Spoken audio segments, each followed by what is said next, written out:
Halo,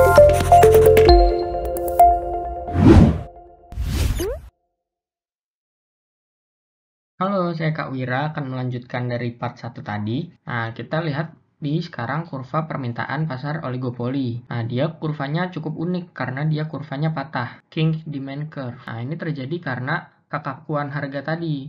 Ketika pelaku pasar menurunkan harga, bukan berarti pelaku pasar yang lain, pasti pelaku pasar yang lain ikut menurunkan harga. Jadinya dia memiliki dua elastisitas gitu ibaratnya. Jadi ketika di sini masih elastis, lalu ketika di sini inelastis. Jadi penurunan drastis ketika ada di titik ini, yang mana ini penurunan harga habis-habisan gitu. Tapi tidak diiringi dengan perubahan permintaan yang sesuai. Lalu kita masuk ke pasar monopoli. Nah, kalau tadi oligopoli itu beberapa saja ininya pelaku pasarnya. Kalau monopoli seperti namanya mono itu pelaku pasarnya hanya satu.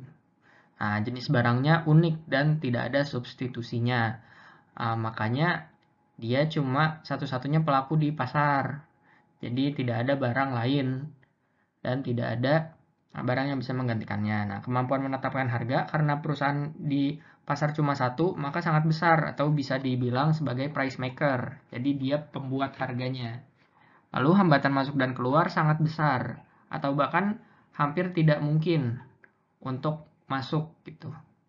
Bisa cuma sangat sulit lah untuk masuk ke pasar karena ketika ada pelaku lain masuk ke pasar sudah bukan menjadi pasar monopoli karena udah lebih dari satu.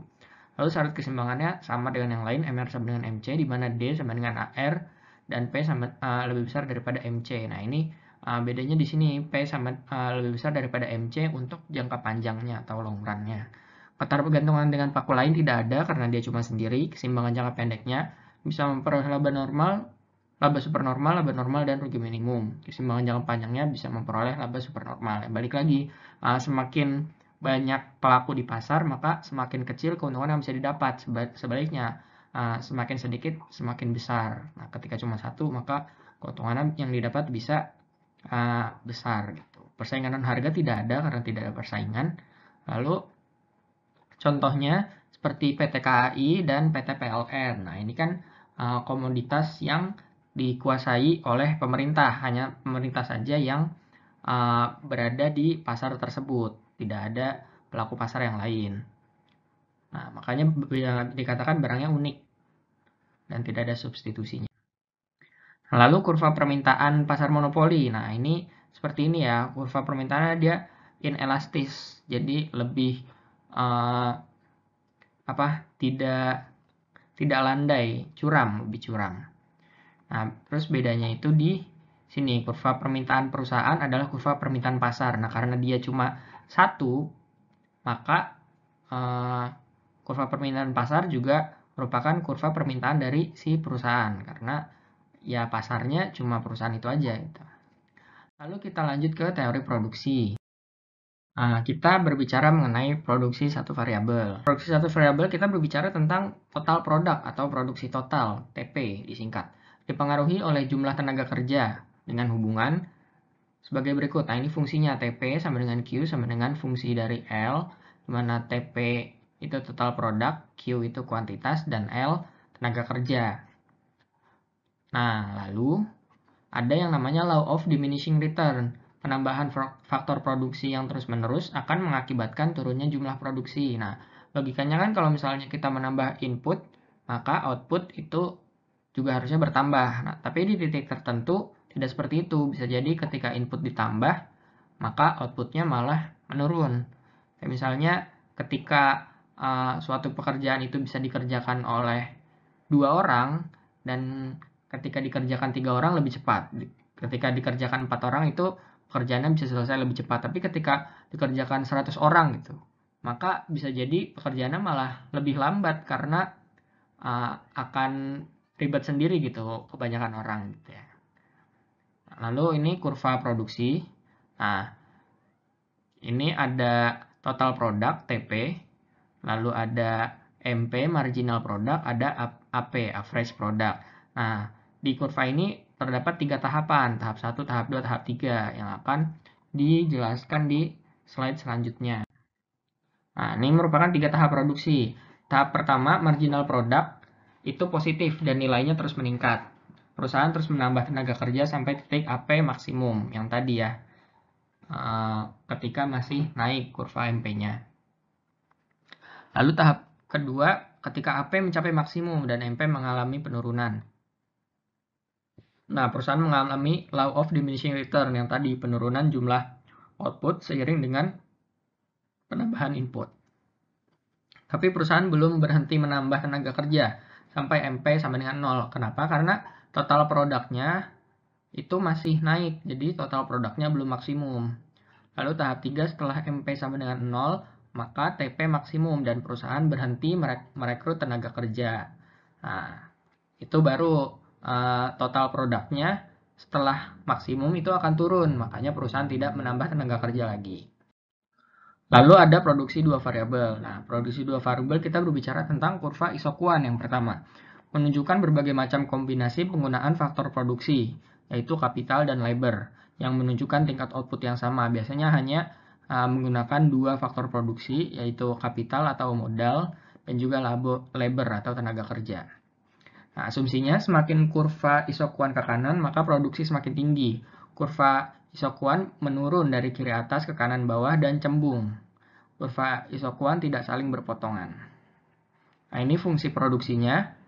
Q sama dengan fungsi dari K dan L, di mana K itu kapital atau modal, L itu labor atau tenaga kerja. Lalu ada yang namanya marginal rate of technical substitution. Berapa banyak faktor produksi yang harus dikorbankan untuk menambah satu faktor produksi lain, dan sebaliknya, untuk mencapai tingkat produksi yang sama, masih di satu kurva, yaitu kurva Isoquan. Nah, ini gambarnya ya, ini kurva Isoquan semua. Nah, tadi kan asumsinya ini, dia tidak berpotongan antar kurva Isoquan. Nah, semakin tinggi, ini kan misalnya kurva yang pertama yang ini, lalu kurva yang kedua yang ini, kurva yang ketiga yang ini. Nah, dia semakin tinggi atau semakin ke kanan, itu produksinya semakin tinggi juga gitu. Dan dia bentuknya cembung dan tidak saling berpotongan. Ini nanti kalau di konsumen itu sama dengan kurva indifference. Ya. Lalu selanjutnya ada kurva isokos. Nah, ini temannya kurva Isoquan. Kurva isokos itu menunjukkan berbagai macam kombinasi penggunaan faktor produksi, kapital dan labor yang memberikan tingkat biaya atau cost yang sama bagi produsen.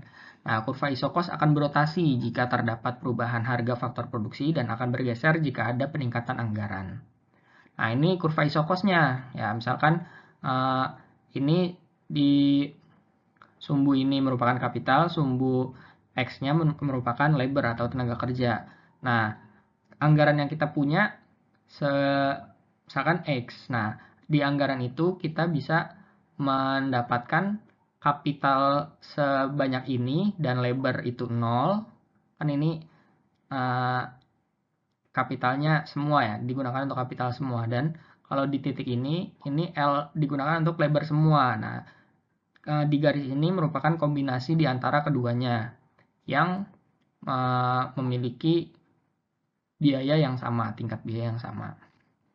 Nah, ini apabila kurva isokos itu berotasi atau ada perubahan harga dari dari faktor produksi, salah satu faktor produksi, maka dia akan berotasi seperti ini. Misalnya dari sini tenaga kerja lebih mahal, jadi yang didapat lebih sedikit. Lalu di sini juga lebih mahal, jadi lebih sedikit.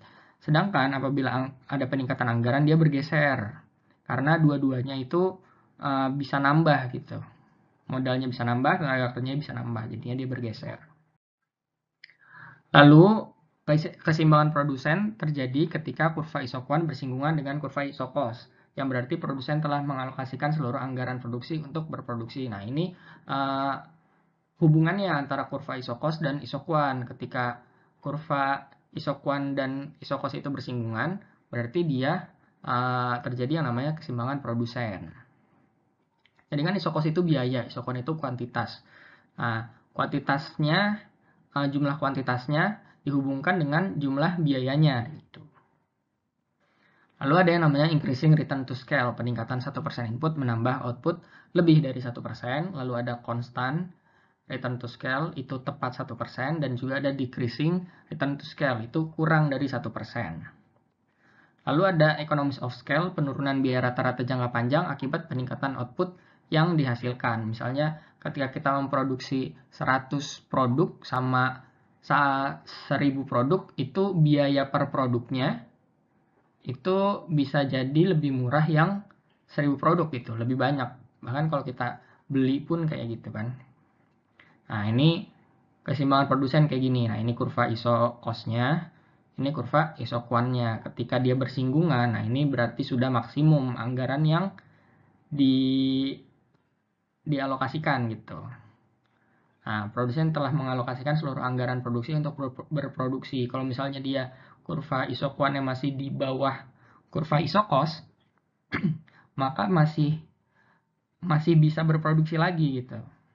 Anggarannya belum digunakan semuanya. Ya, sekian materi dari saya tadi mengenai pasar dan juga teori produksi. Mudah-mudahan bisa dipahami. Terima kasih.